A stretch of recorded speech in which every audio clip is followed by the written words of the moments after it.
आपको जिंदगी में सिर्फ मुद्दा ये नहीं होना चाहिए कि आप एग्जाम पास कर रहे हो इसीलिए हम पढ़ेंगे। जितना परसेंट आपको बिगाड़ने की संभावनाएं होती हैं उतना परसेंट अच्छा होने की भी संभावनाएं होती हैं।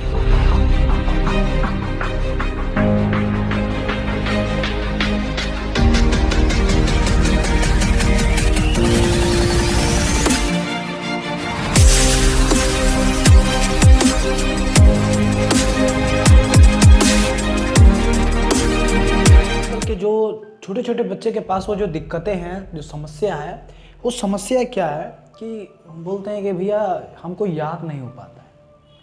कई ने बोला कि भैया आप तो यहाँ समझाते हो, वहाँ तो हमने याद आ जाता है, यहाँ पे तो सब हमें समझ में आ जाता है, जैसे ही हम यहाँ से निकलते हैं वैसे ही भूल जाते हैं। तो बोले कि हमने बोला कि यार कि जो हम जब समझाते हैं वो समझ में आता है नहीं आता, सही सही बताओ।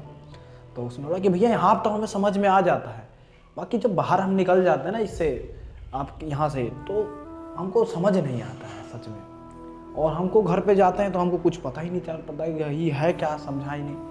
तो वो ऐसे बच्चों के लिए मैं ये कहना चाहता हूँ कि क्या है कि सबसे पहले हमें क्या ध्यान में रखना है कि सबसे पहले जो आपके संगति है, जो दोस्ती है, वो अच्छा रखिए।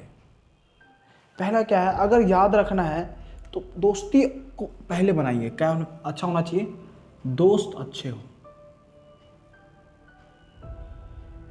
दोस्त, ये जो दोस्त है ना, अक्सर आपको दोस्त वैसा ही मिलता है जैसा आप खुद होते हो।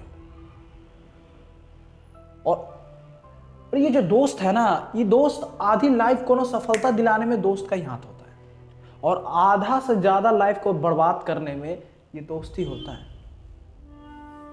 अब जैसे कि आप पढ़ के गए, यहाँ से हमने समझाया, आप एकदम से पढ़ के गए और जैसे ही बाहर दोस्त मिल गए तो आपके महान दोस्त, और गए एकदम किए, खाए पिए, सब पार्टी शार्टी हुई, और जितना भी आपने पढ़ा था सारा वॉश हो चुका है, खत्म हो चुका है, सारा भूल चुके हो तुम। तो कहीं ना कहीं आप देखोगे तो दोस्त की अहम भूमिका है, जो आपकी लाइफ में, आपके पेपर या आपकी जिंदगी में, स्कूल से फ्रेंड्स सब, आपका ये दोस्त सबसे बेस्ट है जिंदगी को संवारने में और जिंदगी को निखारने में। जितना परसेंट आपको बिगाड़ने की संभावनाएं होती हैं उतना परसेंट अच्छा होने की भी संभावनाएं होती हैं। तो इसीलिए दोस्त पहले बनाइए। और दूसरा, आप ये मत सोचिए कि एग्जाम पास करने के लिए नहीं पढ़ रहे हैं। जो एग्जाम पास करना है, आपको जिंदगी में सिर्फ मुद्दा ये नहीं होना चाहिए कि आप एग्जाम पास कर रहे हो इसीलिए हम पढ़ेंगे। तो कहां से सीख पाओगे? कैसे सीख पाओगे? नहीं सीख पाओगे। आपका मुद्दा सिर्फ एग्जाम पास करना नहीं होना चाहिए।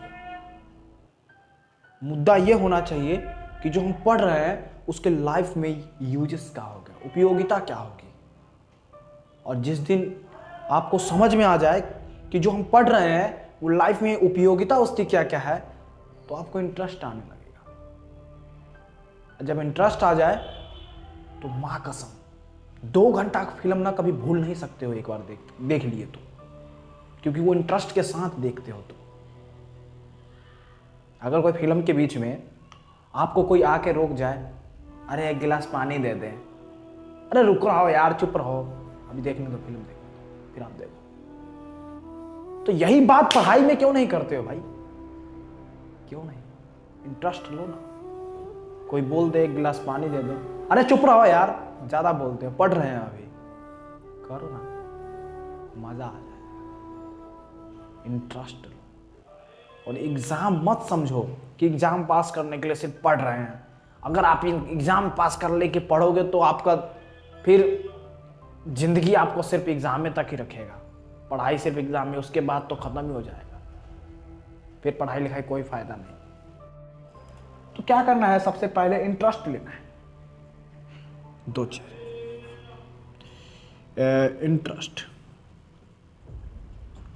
इंटरेस्टेड होना चाहिए। तीसरी चीज कि इसको पढ़ने के लिए सबसे पहले मन काबू में होना चाहिए। वो कैसे होगा? ध्यान से। ध्यान कैसे होगा? 1-2 मिनट ध्यान कीजिए।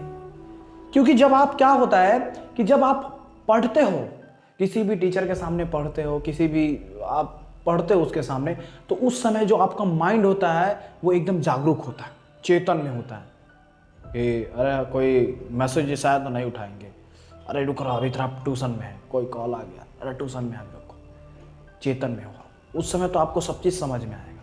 इसका मतलब ये है कि जो आप, आप बच्चों को, कोई टीचर बच्चों को जब पढ़ा रहा होता है तो उसका जो माइंड होता है वो टीचर के काबू में होता है, मन जो होता है वो टीचर के काबू में होता है, इसलिए वो इधर नहीं कुछ कर पाता है। और जब मन काबू में होगा टीचर का, तो जब समझाता है तो आपको समझ में आ जाता है, और जैसे ही उसके काबू से बाहर गए तो भूल गए। क्या पढ़े थे, क्या पढ़े थे भाई, भूल गए। तो अगर याद करना है, पढ़ना है, तो आपको अपने मन को काबू में करना पड़ेगा, थोड़ी थोड़ी। जब तक मन काबू में ना होगा ना, तो कोई काम नहीं कर सकते, बस कोई भी काम नहीं हो सकता आपसे। मन को शांत कीजिए। कभी ट्यूशन से आप निकले, या कोई कोचिंग से, बड़े बड़े सेंटर से आप निकले, और अचानक से बाजार में आपको, आजकल ज़्यादातर फ्रेंच फ्राई और मोमोज फेमस है दिल्ली के अंदर, वो देखा तो मन एकदम बेकाबू हो गया, अरे चलो यार खाते खाते। फिर आपने मन को काबू था नहीं, गए खा लिया आराम से, फिर वही चीज़ खाए, फिर कल हो के फिर वही मन किया, मन, यानी आपका मन काबू में नहीं है। और जब मन काबू में होगा तो आप सोचोगे कि मुझे पढ़ना है, उसके बीच में कोई भी माई का लाल नहीं है जो तुम्हें रोक सकता है। बस काबू में कीजिए एक बार, मजा आ जाएगा। और ध्यान कीजिए। ध्यान से ही आपका क्या होगा, मन का विकास होगा।